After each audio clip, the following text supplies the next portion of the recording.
Hola, hola, hola, buenos días, buenas tardes, buenas noches. Hoy vamos a dar inicio a un nuevo curso. Vamos a comenzar a hablar respecto del derecho administrativo.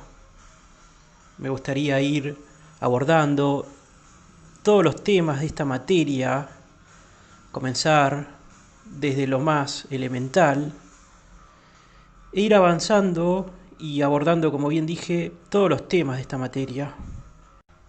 Comenzaré tratando los aspectos introductorios de la disciplina.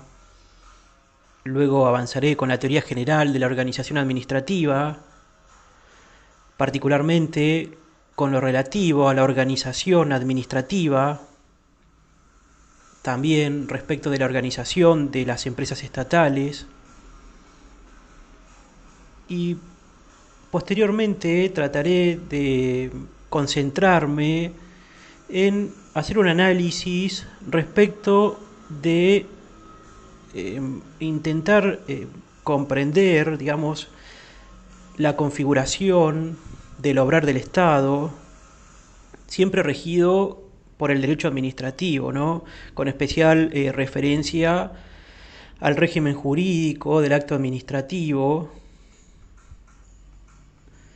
eh, al reglamento y a los demás actos que dicta la administración pública.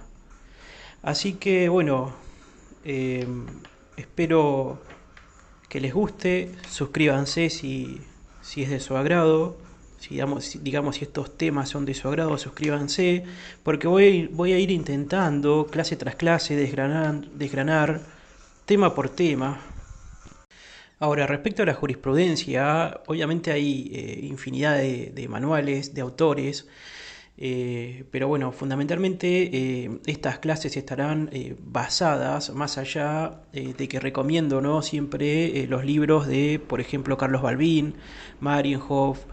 eh, pero bueno, en este curso fundamentalmente voy a usar de estructura el libro Derecho Administrativo de Juan Carlos Cassange, digamos, en su tomo uno y tomo 2. Voy a intentar utilizar este libro, como bien dije, como columna vertebral e ir complementando y actualizando, obviamente, porque estos, como sabrán, Juan Carlos Cassange, si no me equivoco, ya tiene casi 90 y pico de años y su bibliografía más profunda fue escrita en la década de los 90, principio de los 2000, ¿no? Entonces, bueno, mi idea es utilizar fundamentalmente sus tomos, sus manuales, su bibliografía para preparar estas clases y después ir complementando con doctrina actualizada. Y bueno, recomiendo mucho, como dije, Carlos Balbín, recomiendo Marienhof, por supuesto recomiendo a Agustín Gordillo, y también hay un autor que me gusta en demasía, digamos, por su claridad conceptual y con eh, la didáctica con la que se maneja, que es Pablo Perrino. Si no me equivoco, es actualmente profesor de Derecho Administrativo de la Universidad Nacional de La Plata. Este realmente es un autor, junto con Carlos Balbín, que eh, llevan y mantienen perenne el derecho administrativo, así que bueno, por eso mismo los recomiendo. Bien, ahora sí, dicho esto, y sin más preámbulos, comencemos con la clase del día de hoy, bueno, la cual, como sabrán, denominaré como el Estado y la justicia, ¿sí? Bueno, bien, intentaré en esta clase fundamentalmente desgranar o hacer al menos un reconto histórico de lo que es la figura del Estado, digamos, intentar hacer un análisis respecto de la evolución de la figura del Estado. Eh, Haremos también referencia respecto de sus elementos, sin dejar de lado, obviamente, conceptos eh, filosóficos, éticos, morales, como puede ser el concepto del bien común o el concepto de justicia, y la relación que estos conceptos tienen con el Estado. ¿sí?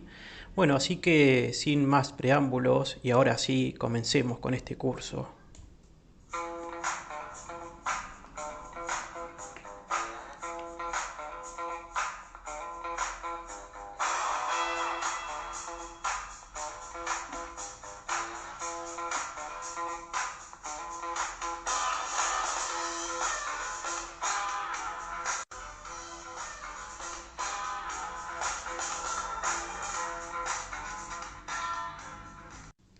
Bueno, bien, las ideas entonces acerca de la configuración histórica y política del Estado han ido variando a través del tiempo sin que aparezca digamos, una concepción eh, jurídica, una concepción institucional bien acabada, recién a partir de la Edad Media. Digamos que antes, en la antigua Grecia, no hubo en rigor una instrumentación comprensiva de la organización jurídica eh, que vincularía a los ciudadanos con el territorio, eh, concepto que actualmente se hace referencia, digamos, al Estado, sino que lo más parecido, digamos, que los griegos denominaban era la polis, ¿no? Es decir, así denominaban a lo que era la organización de la ciudad griega. Bien, bueno, posteriormente los romanos a aquel concepto que hacía, digamos, referencia a la organización, a la antigua organización de lo que era la ciudad griega durante el Imperio Romano, ese concepto mutó y, bueno, fue lo utilizado para designar a las llamadas ciudades-estados, ¿no? Pero bueno, ahora actualmente en ese momento, en esa coyuntura, el concepto utilizado era el de civitas, el cual podía ser ya empezado a ser complementado con el concepto de res pública, haciendo un poco alusión, digamos, a la existencia de la propia comunidad política. Así, ¿no? Así que bueno, recién, como bien dije a modo introductivo, recién a partir de la Edad Media, digamos que en Florencia, en las principales ciudades italianas, como puede ser Génova, durante el siglo XV, en ese marco comenzaron a utilizarse expresiones para designar a toda organización jurídica, política, y también vinculándose con el territorio. Bien, entonces en esa incipiente Italia, en esas ciudades-estados propias de la Edad Media, que bueno, luego conforman actualmente Italia, ¿no? La expresión utilizada era lo stato, y servía justamente para designar en general a toda aquella organización jurídico-política vinculada a su forma de gobierno, ¿sí? Sin importar en realidad la forma de gobierno propiamente utilizada por estas ciudades, las cuales podían variar, ¿no? Desde lo que era la monarquía hasta las repúblicas. Entonces es a partir de este momento cuando comienzan a surgir diversas interpretaciones que, bueno, respondían a la designación de las más variadas significaciones acerca de lo que es el Estado. ¿Sí? Así que, bueno, por obvios motivos, actualmente y viendo en retrospectiva, ateniéndonos a las particularidades históricas de cada estado, de cada nación, podemos advertir ciertas singularidades, ¿no? Ciertas especificidades que diferencian a un estado de otro, pero a la vez también existen notas generales, que a la vez estas notas generales permiten hallar, digamos, un concepto objetivo y concreto de lo que es el Estado. Bien, entonces, como concepto general de Estado, podemos definirla como una ordenación humana eh, digamos, que está informada por una determinada visión del mundo y del universo, vigente en ella también, más allá de sus límites, animando la civilización a la que ese estado está funcionalizado junto con otros estados. Entonces vemos como en el concepto general de lo que es el Estado, obviamente hay otros conceptos, ya voy a hacer mención de esos otros conceptos, pero bueno, en este concepto general que he utilizado, vemos cómo el Estado, a la vez de ser una ordenación inmanente e intrascendente, que vincula tanto a su civilización, que vincula tanto a sus ciudadanos, respecto de un territorio dado y que a la vez esa misma ordenación de sus ciudadanos se vincula con otros estados, eh, una naturaleza más o menos equiparable, ¿no? Entonces, a ver, en síntesis, el Estado no es otra cosa que una sociedad políticamente organizada cuya esencia radica en la propia naturaleza humana, cuya alianza o asociación entre ciudadanos implica la búsqueda, aunque sea transitoria, de un fin no meramente individual, sino de un fin o búsqueda del bien común, digamos, como entendido como la realización de la virtud y de la felicidad humana. Sí, bueno, yo sé, ustedes me dirán qué tiene que ver acá la felicidad, qué tiene que ver, por ejemplo, el concepto bien común o concepto justicia, o todos conceptos abstractos de los cuales posiblemente nunca coincidamos. Pero bueno, recordemos que el derecho no es solo un mero conjunto de normas del deber ser, sino que a la vez toda norma del deber ser debe tener un fin, una funcionalidad, y esa funcionalidad de la que hablo trata de ser consecuente, ¿no?, con lo conveniente y que bueno, ayude a la ordenación de la convivencia pacífica entre los ciudadanos. Digamos, si un ordenamiento jurídico no ayuda, no es funcional a la convivencia en específico, en particular, no sería un ordenamiento funcional. Digamos que un ordenamiento que no ayude a la convivencia sería un ordenamiento disfuncional, y que por ser disfuncional y no adaptarse a los fines del individuo y de la comunidad en sí, tarde o temprano quedaría, digamos, abrogado y susceptible de ser modificado, ¿no? Bien, sí, parece bastante aristotélica esta reflexión, pero bueno, en realidad así son las cosas, ¿no? A saber acá es que la característica esencial que distingue al Estado de otras comunidades, eh, y bueno, de acuerdo, ¿no?, con esta concepción aristotélica, es que esta autarquía y es digamos, la autarquía y la autosuficiencia que pueden tener estas organizaciones respecto de otras, ¿no? Precisamente era Aristóteles quien definía al Estado como una asociación política natural y necesaria, en cuya esencia radica, como bien dijimos, la propia naturaleza humana.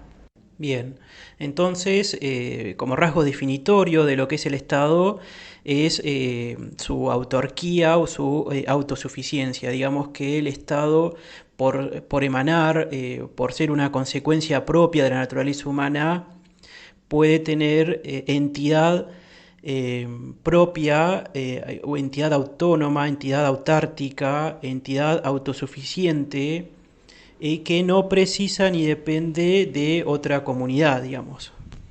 ¿Sí? Sin embargo, tenemos también a Platón, que bueno, no aceptaba las comunidades intermedias, ¿no? Las cuales sí son admitidas por Aristóteles, digamos, comunidades intermedias como también entidades supra individuales, sí, individuales, pero que distintas al Estado en sí, ¿no? Como, digamos, la diferencia que existe entre estas entidades intermedias con el Estado es que el Estado puede supervivir eh, para la realización de sus fines sin la necesidad de otra organización. Sí, bueno, acá en estos, digamos, a partir entonces de la Edad Media, es importante agregar que Santo Tomás, por ejemplo, ha incorporado a la concepción cristiana la filosofía aristotélica sobre el Estado, ¿no? Dando origen a aquella escuela bien conocida como es la escolástica, la cual vino a poner de manifiesto y revitalizar conceptos como los que venimos hablando, como es el fin, ¿no?, sobrenatural del hombre, quien, bueno, se, conforme a su propia dignidad, se reúne para alcanzar fines que tienen que ver con la perfección humana, siempre basándose en condiciones morales, en la búsqueda de medios que a la vez esos medios sean respetuosos tanto de la condición como de la dignidad humana, digamos, y en consecuencia de la dignidad individual de cada integrante del Estado. ¿Sí? Bueno, es sobre esa base que se ha ido manejando las diversas acepciones que posteriormente van a ir surgiendo respecto de lo que es en realidad el Estado. Incluso gracias a la incorporación de esta escuela conocida como la escolástica, también se le ha podido poner un coto a la propia personalidad del Estado. Es en esta época en donde surgen autores como Francisco de Suárez, Sorel, digamos, autores que van a limitar al Estado, fundamentándose en estos conceptos que tienen que ver con la dignidad, con la ley natural, con el respeto del individuo, concluyendo que el poder del Estado nunca puede ser absoluto, sino más bien relativo, y que a la postre debe ser justo, eh, tendiendo a asegurar el orden social fundamentalmente a través de la ley. Bien, bueno, dicho esto, pasemos ahora entonces a hablar respecto de los elementos del Estado. Ah, por cierto, olvidé de hacer algunas menciones respecto de que también en la última etapa, digamos, en esta evolución histórica respecto de lo que se puede entender por Estado, hay extremos, ¿no? Hay escuelas, digamos, posturas doctrinarias extremas. Por un lado tenemos escuelas como escuelas que enfatizan sobre el individuo, esto siguiendo o de manera coherente las ideas de inspiración hegeliana y que tienen que ver con la exaltación del individuo, incluso en algunas posturas extremas como la negación directamente de la figura del Estado la única, o al menos entendiendo, que estas escuelas entienden que lo único que existe en rigor es el individuo. Todo lo demás son construcciones jurídicas, ficciones jurídicas funcionales al individuo en sí, ¿no? Digamos que estas escuelas consideran que el Estado en realidad es un mito, y también hay otras escuelas desde el otro, digamos una escuela antagónica, que consideran que lo único que existe es el Estado e incluso niegan al individuo en sí, llegando por ejemplo a propugnar que los particulares deberían sacrificarse y dedicarse sin derecho a participar en lo obtenido por y para el Estado, ¿no? Más allá de eso, igualmente, más allá de las distintas escuelas que pueden existir, que intenten explicar al Estado, atendiendo a su finalidad, Podemos metodológicamente desgranar al Estado en sus elementos, ¿no? Por un lado tenemos elementos de tipo materiales y por el otro lado de tipos formales. Digamos que en esta introducción, en el breve preámbulo que he realizado hasta este momento, me he referido a los elementos formales eh, que contiene, digamos, el Estado, fundamentalmente los que tienen que ver con el fin, el fin y el origen del Estado, ¿no? Pero bueno, también tiene elementos materiales que son fundamentalmente la población, el territorio y el poder. Es así que del juego de estos elementos, digamos del elemento material y del elemento formal, actualmente han ido surgiendo posturas, han ido surgiendo corrientes que tienen que ver con el reconocimiento de la personalidad jurídica del Estado. A ver, es decir, entonces, si entendemos que el Estado constituye una realidad sociológica, en consecuencia es forzoso entender que en el orden positivo se le pueda reconocer una personalidad jurídica que a la vez le permita actuar al Estado en el mundo del derecho, ya fuera tanto como titular de derechos y deberes hacia los administrados y los entes que dependen de él. A ver, en síntesis, lo que quiero dejar que se comprenda es que el Estado, a la vez que ostenta personalidad jurídica, esta reconoce como sustrato una personalidad preexistente, digamos, un sustrato, un producto de la realidad social preexistente, susceptible de, como bien dijimos, de ser titular de derechos y contraer obligaciones, tanto con sus propios ciudadanos como con otros estados de paralela personalidad, entidad, e incluso con entidades intermedias, ¿no? Entre el ciudadano, entre el individuo y el propio Estado. Sí, bueno, es incluso en este marco en donde autores como Kelsen han llegado a concluir que el Estado constituye la personificación total del orden jurídico, ¿no?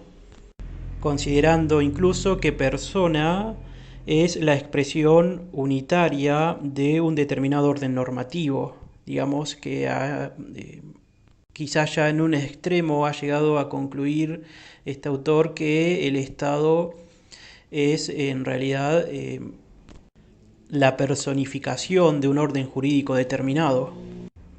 Pero bueno, ya sabemos cómo terminó esa manera de entender al Estado, al derecho, y es por eso que autores en una postura mucho más moderada entienden que el Estado no es más el resultado de un conjunto de elementos y que a la vez la concesión, digamos, de la personalidad jurídica hacia el Estado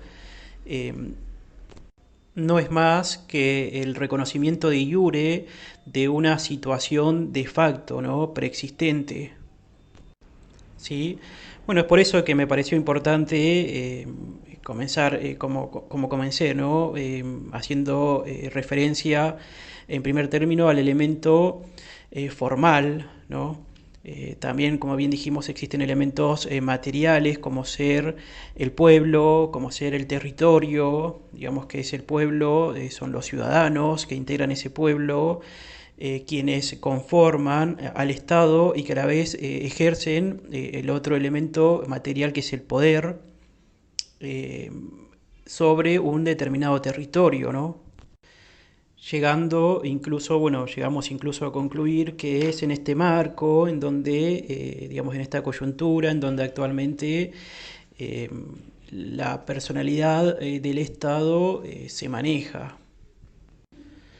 Igualmente vale agregar que la evolución, digamos, y actualmente la conclusión de considerar que el Estado ostenta personalidad jurídica, perdón, eh, responde, como bien dijimos entonces, a un sustrato fáctico, un sustrato social, que tiene que ver con el respeto de los elementos que integran esta realidad social. Por obvios motivos, no todos los estados, digamos, porque si hacemos razón de su sustrato social, como todas las sociedades son distintas, tienen sus propias particularidades, por ende su derecho público, su derecho administrativo va a ser también distinto, va a tener sus propios matices, su propio tono, su propio cariz y por ende su propio derecho también tendrá, digamos, ese correlato, ¿no? Es así que, bueno, por lo menos actualmente en casi toda la civilización occidental tenemos aún aquella distinción que se hace entre lo que es el derecho público y el derecho privado. Vale decir que actualmente esta distinción entre el derecho público y el derecho privado constituye aún un problema no resuelto en la teoría general del derecho.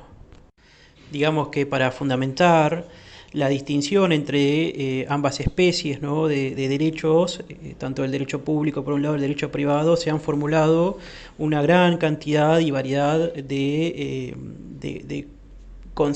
concepciones, de las cuales sobresalen, por ejemplo, diversas teorías, como puede ser la teoría del interés, la teoría de los sujetos, la teoría de la naturaleza y de la obligatoriedad o autonomía del reparto.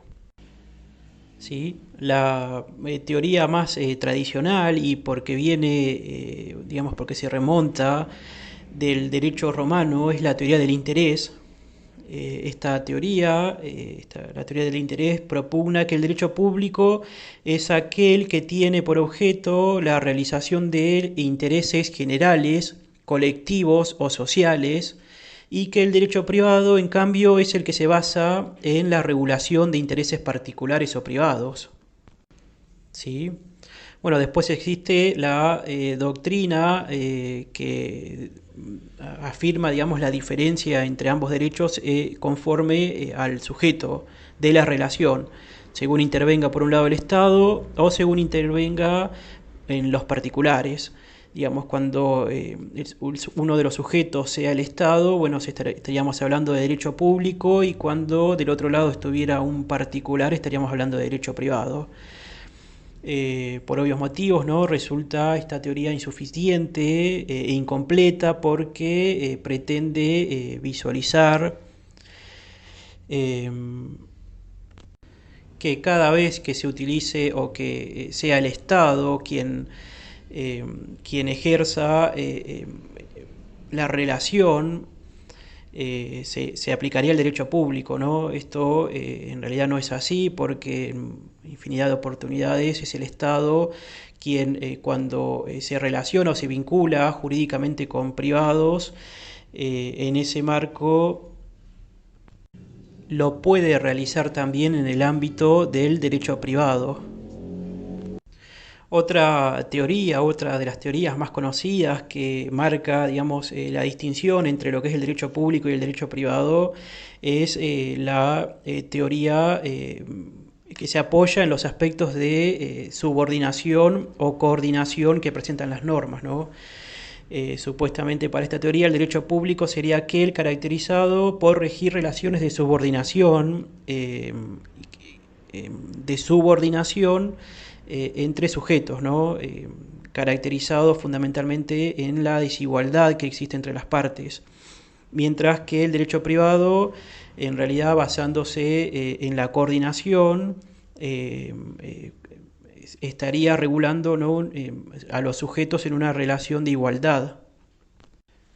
Esta teoría, si bien ha sido apoyada por grandes cantidades de publicistas, Me parece también insuficiente e incompleta porque puede advertirse que muchas oportunidades hay relaciones jurídicas que se dan entre sujetos particulares, en donde también, asimismo, el mismo derecho admite o regula relaciones de subordinación, como puede ser, por ejemplo, el actual derecho laboral, en donde el derecho laboral viene, ¿no?, a reconocer una situación de hiposuficiencia entre particulares, justamente, o también, por ejemplo, en el caso del derecho del consumidor, ¿no?, respecto del consumidor proveedor.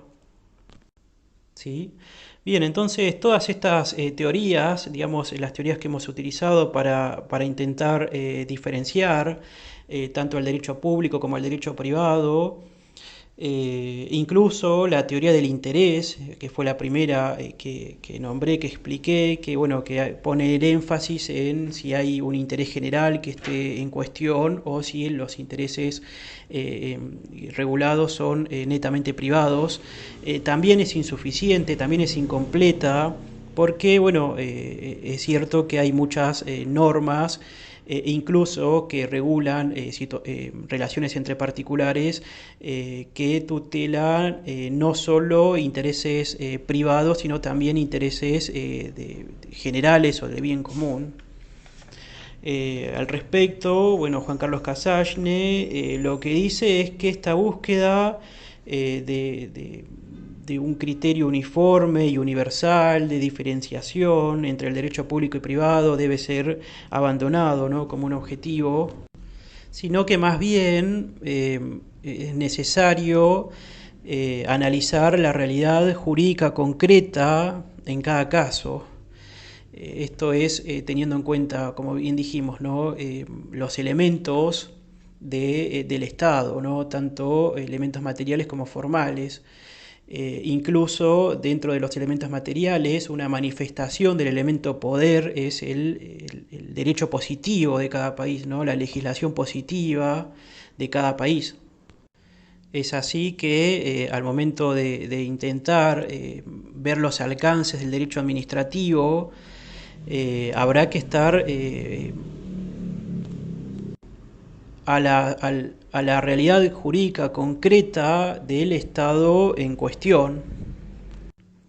Todo ello traerá como efecto la presencia de un régimen jurídico exorbitante del derecho privado, ¿no?, que no se agota en la mera coacción, en el mero ejercicio del poder, sino que manifiesta variados aspectos de la regulación de los actos.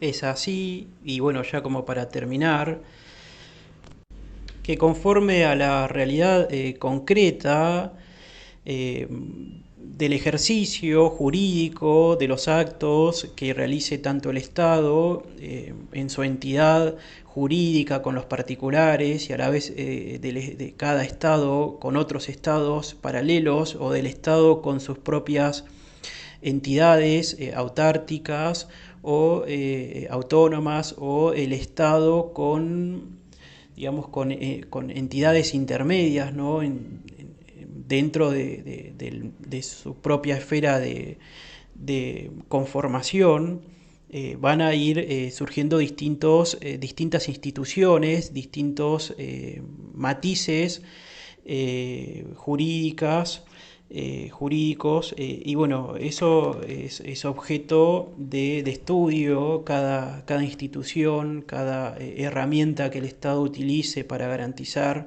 estos elementos que digamos, la subsistencia de estos elementos que hemos visto, va a tener su propio trato, su propio estudio, y bueno, será objeto de clases futuras. Así que bueno, hasta acá por hoy. Esto es a modo introductivo, espero que les sirva. Si te gustó la clase, déjalo en tus comentarios, déjalo en los comentarios, compartilo con tus compañeros y compañeras de estudio. Y bueno, será hasta la próxima.